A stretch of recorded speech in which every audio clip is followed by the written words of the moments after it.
everyone, I'm Allie Buckman with the Potomac Bead Company, and today we're going to have some fun with gemstones, making stackable gemstone bangle bracelets. So these bracelets have been really popular in our Florida store, and they usually are using larger gemstones, but you can see here you can use smaller ones as well. It is a bangle bracelet. And the fashion right now is to stack these. So you're gonna have a bunch on your wrist. Most people I see walking around with them have like 6 to 7 on their wrist. It doesn't use a ton of gemstones. You are gonna use a fair amount of wire though. This here is silver plated wire. I'm gonna be using some copper because I have it open. And I'm using the Art Wire 20 gauge in the copper. Any sort of wire will actually work for this, 20 gauge and above. 22 is going to be a little bit fine, but you could use it if you want to put something on that has a smaller hole. 20 gauge will fit through most of your gemstones, so it's a good size to use for the bangle. If you use thicker wire, it's just going to have a thicker look to it. So I'm going to be using some of these magnesite turquoise ovals here, and I'm going to use those with some of my copper wire. As far as tools that you need, you're going to need a couple different pliers. You want to have a wire cutters because we are going to be cutting wire. I have a bent needle nose pliers to kind of flatten out and squish down my wire. And then I have a nylon jaw pliers sitting here just in case I need it to pull the beads through when I'm doing the bracelet. In addition to that, I'm working on my bead mat here. And the bead mat is great because it's going to hold and keep the little ends of wire that we clip. If you have a bracelet mandrel, you can use a bracelet mandrel to make this to determine the size. If you don't have a bracelet mandrel, the more fun way is to take a wine bottle. It's easier if the wine bottle is empty rather than full like this one. If it wasn't 11 o'clock in the morning, we could probably make that happen. But you can get together with some girls, drink your bottle of wine, and make some of these bracelets because it's going to be easier to hold.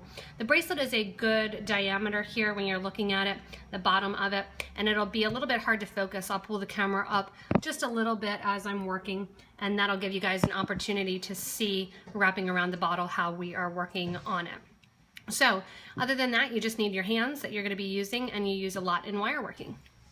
So I'm ready with my wine bottle now, and the first step that I've done is I've cut 6 feet of my 20 gauge wire. So it's a lot of wire, and the challenge always with doing wire working videos is it's hard to fit all this wire in the frame. So I'll try as hard as possible. I did raise the film a little bit, and that way you can see a little bit higher. You're only going to need the wine bottle at the very start, and then if it's full, then you can drink it. If it's empty, you'll be even better at making the bracelet because it really is a free-form bracelet.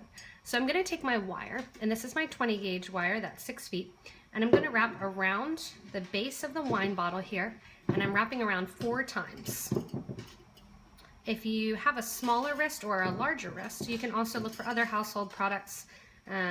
Beer bottles work well, soda bottles, aerosol cans if you need a smaller one, they work well to do this also.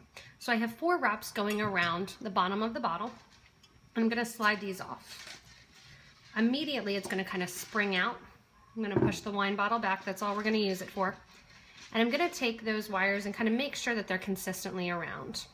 That little tail end here, I'm going to hold those wires together by wrapping through and around those 4 wires, and I'm going to do that 3 times. You can let that just hang out there. That's going to be the side of our first stone. What I want to make sure is that my wires, you can see I'm kind of pressing them down against my bead mat. I don't want those wires to really poke up at all. That wire that's on the side here, just make sure that it goes to the side, and that way it's not sticking down and going to poke you. At this time, I'm going to take my form here, and I'm going to lay my stones out on my form. This is going to give me an idea exactly where I want my stones to be. If you are a person that likes to measure, you can also take a Sharpie marker and just marker on each side of the stone exactly how far you want them apart. If you're using different stones, you can do that as well. So once you have your form set, that's going to determine where your stones are going. So I'm going to pick up my first of my turquoise stones, and I'm going to straighten out the wire here with my nylon jaw pliers. I'm going to pick up the end of that wire. Again, it's super long, and your bracelet is going to spring open a little bit. I'm gonna put on my first stone.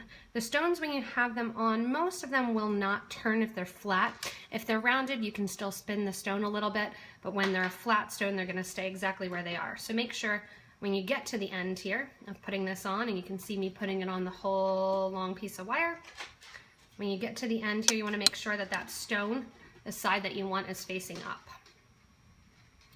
Once you have your stone on, you wanna make sure that your wire form hasn't changed again.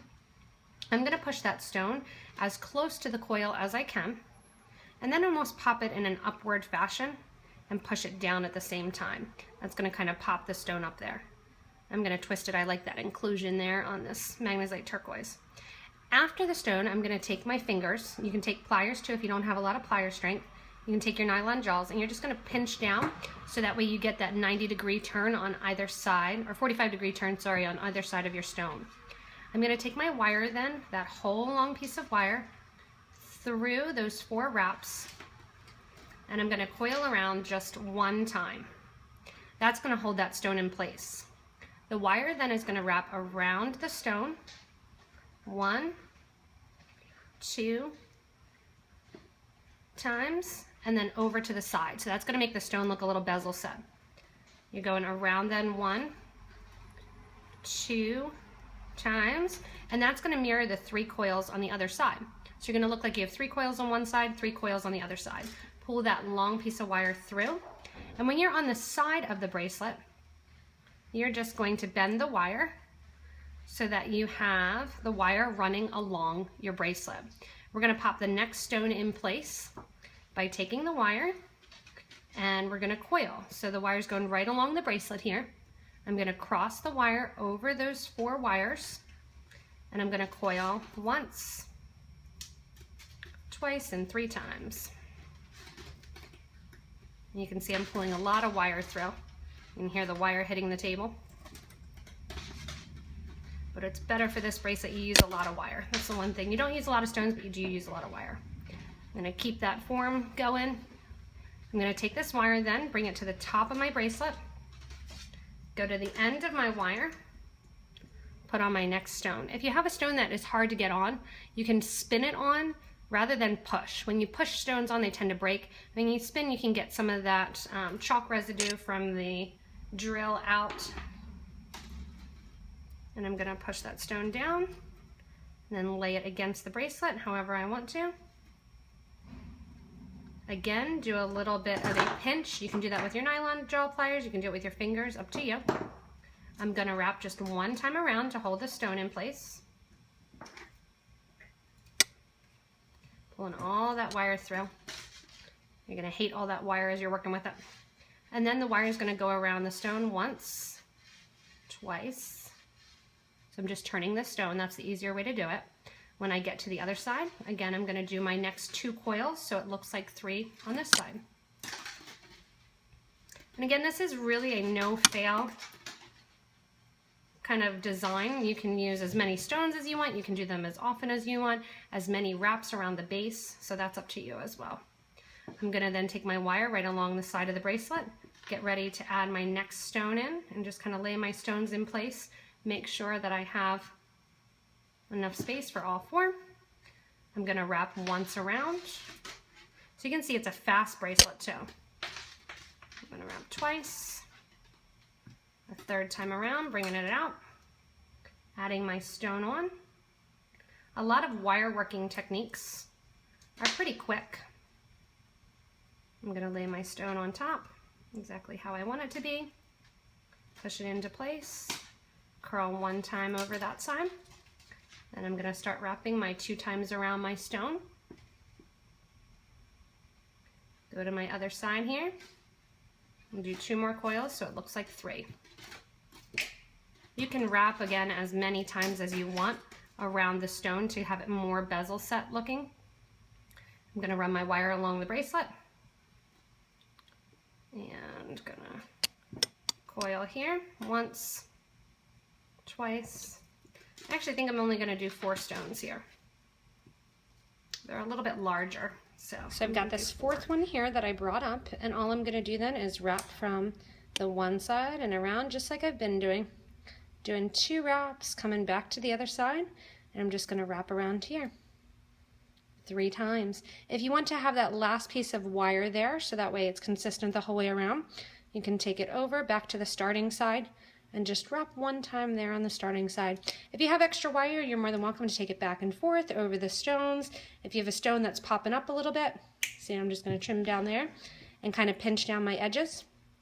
If you have a stone that's popping up a little bit, you can go with your pliers in the back of the stone and just kind of turn the wire and tweak the wire a little bit, but you'll have your fun bangle. Again, the idea with these is that you really get to kind of stack them up and wear multiples at once. You can wear, you know, all different ones and all different stones and all different finishes together, but it's a really fun idea with a fair amount of wire, but not a lot of stones. Again, these are becoming really popular, these jeweled bangles here. Some of the jewelers have them with just the bezel set stones, and the really stackable look is working and being really popular. I actually just checked out some customers in our Fort Myers, Florida location that had a couple of these on as well, and we're getting materials to make some more. So they're popular, they're fun to make, and you can have your wine, you can still make a bracelet, and it'll turn out great because it's one of those bracelets that inhibition, the more you have fun with it, the better it turns out. If you get a chance, you can pick up materials at one of our Potomac Bead Company locations. If you can't get to one of our locations, you can always shop with us online. We have tons of gemstones that you can pick from for these different millimeter and bigger sizes when you're working for them. This is about an 12 by 18 millimeter. You can go as big as a 25 millimeter. It'll go a little bit further. And because you're only using a couple stones, it's not bad to invest in a whole strand. If you can't get to one of our stores, again, shop online with us. You can go to the Show More tab underneath the video here, and it'll give you a link to these great products. So have fun making these like super popular Etsy bracelets that are really kind of making an appearance everywhere with these stackable gemstone bracelets.